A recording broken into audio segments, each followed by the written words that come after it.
Las ondas sonoras que ingresan a través del oído externo tienen que atravesar el oído medio para poder llegar al oído interno, y ahí son detectadas por las células ciliadas.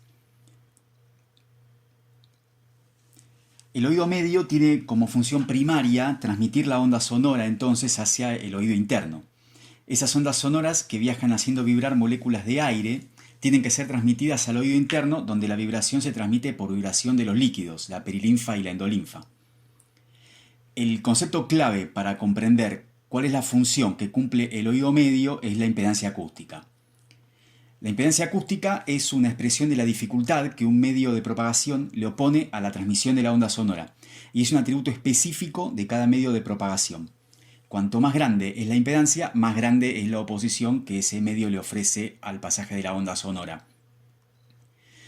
La impedancia del aire es de alrededor de 415 rails, que es mucho menor que la del agua, que es de 1.480.000 rails.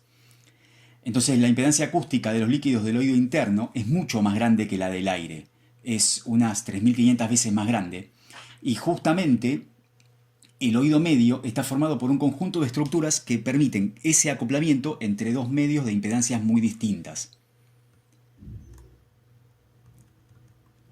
Dije recién que la impedancia acústica de los líquidos del oído interno es aproximadamente 3.500 veces mayor que la impedancia del aire. Si la onda sonora tuviese que pasar directamente desde el aire hacia esos líquidos del oído interno, la mayor parte de la onda se vería reflejada.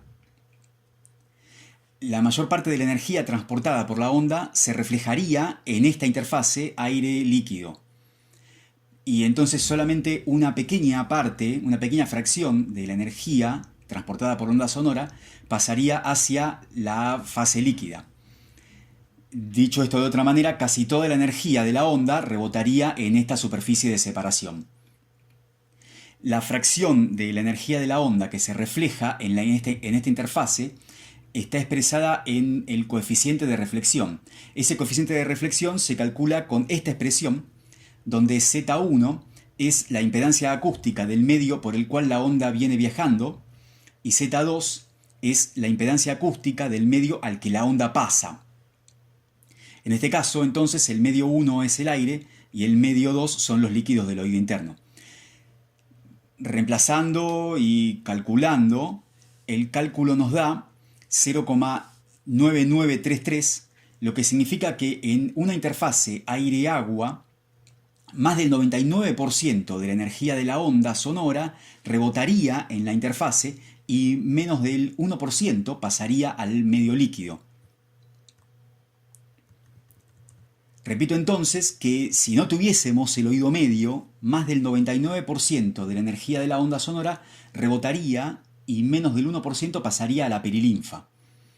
Para calcular la magnitud de la atenuación que esta reflexión representa, hallamos la relación que hay entre las intensidades relativas de ambas ondas sonoras, la que ingresaría al oído interno en relación con la que viajaba a través del aire, usando los valores que habíamos calculado en la diapositiva anterior.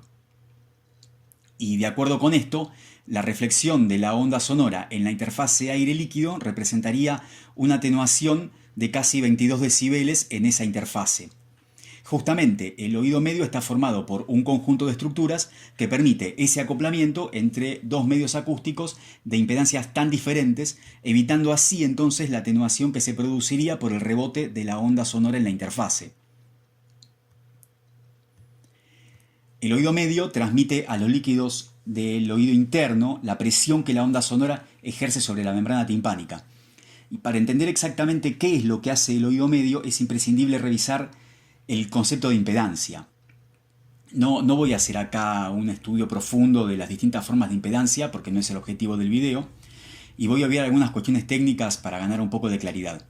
La impedancia acústica es la relación que existe entre la presión acústica aplicada sobre un medio y la velocidad que la onda le imprime a las partículas que oscilan. O sea, no la velocidad con que la onda se propaga a través de ese medio, sino la velocidad con que las partículas se mueven, esas partículas que están vibrando. Esta forma de entender la impedancia es muy relevante porque nos permite explicar fácilmente qué es lo que hace el oído medio. Esta expresión significa que si a dos medios de propagación le aplicamos la misma presión acústica, esa presión va a imprimir mayor velocidad a las partículas del medio que tenga la impedancia más baja.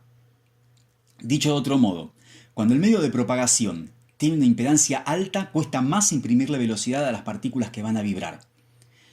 O sea, cuesta más mover a las partículas de los medios que tienen alta impedancia. Visto de otro modo, si pretendo provocar la misma perturbación en dos medios de impedancia distinta, al medio de mayor impedancia tengo que aplicarle más presión acústica. Con esta idea en mente, voy a describir ahora los dos principales mecanismos biofísicos que participan en ese acoplamiento que hace el oído medio. Por un lado, la membrana timpánica tiene un área que es mayor que la platina del estribo. Y por otro lado, la cadena osicular funciona como una palanca de segundo género. Tomando en cuenta que la presión se calcula como la fuerza dividida por el área, podemos hacer un cálculo aproximado de la compensación que hace el oído medio en términos de la relación que hay entre la presión que recibe la membrana timpánica, que va a ser PMT, y la presión que la platina del estribo aplica sobre el oído interno, y a esa la llamamos PPE. El área promedio de la membrana timpánica humana es de alrededor de 66 milímetros cuadrados, y el área de la platina del estribo es de unos 3 milímetros cuadrados. Así que entonces la membrana timpánica tiene un área que es 22 veces más grande que el área de la platina del estribo. Además de eso, la cadena osicular forma una palanca de segundo género, en la que el brazo de palanca del martillo es 1,3 veces más largo que el brazo de palanca dado por el yunque, por lo que entonces la fuerza aplicada sobre el estribo es 1,3 veces más grande que la fuerza aplicada sobre el mango del martillo. Como la presión se calcula como la fuerza dividida por el área, la presión que recibe la membrana timpánica es entonces la fuerza que recibe la membrana timpánica dividida por el área de la membrana timpánica. Y entonces la presión que aplica la platina del estribo es la fuerza que aplica la platina del estribo dividida por el área de la platina del estribo. Tomando en cuenta estas dos relaciones que había mencionado en la diapositiva anterior, la relación de áreas y la relación de fuerzas, entonces reemplazo los valores y resulta que la presión aplicada por la platina del estribo es 28,6 veces más grande que la que recibe la membrana timpánica. Entonces, el oído medio amplifica 28,6 veces la presión acústica.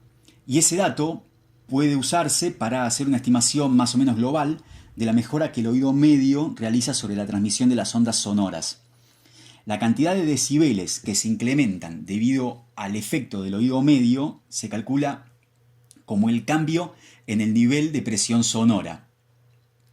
Reemplazamos entonces por los valores que encontramos recién y el resultado es que la acción del oído medio incrementa alrededor de 29 a 30 decibeles. A modo de resumen, hay varias maneras distintas de interpretar la información que vimos recién. No son todas equivalentes, pero las tres son buenas aproximaciones desde el punto de vista conceptual. La primera interpretación posible es que el oído medio es un sistema que permite el acoplamiento mecánico entre dos medios de impedancia acústica muy diferentes, y eso permite mejorar la transmisión del sonido. La segunda interpretación es que el oído medio es un amplificador de presiones, pues los dos mecanismos que mencioné recién permiten que la presión aplicada por la platina del estribo sobre los líquidos del oído interno sea casi 30 veces más grande que la presión que recibe la membrana timpánica. La tercera interpretación es que el oído medio compensa agregando los decibeles que se perderían debido a la atenuación que se produciría si la onda tuviese que pasar directamente desde el aire a la perilinfa.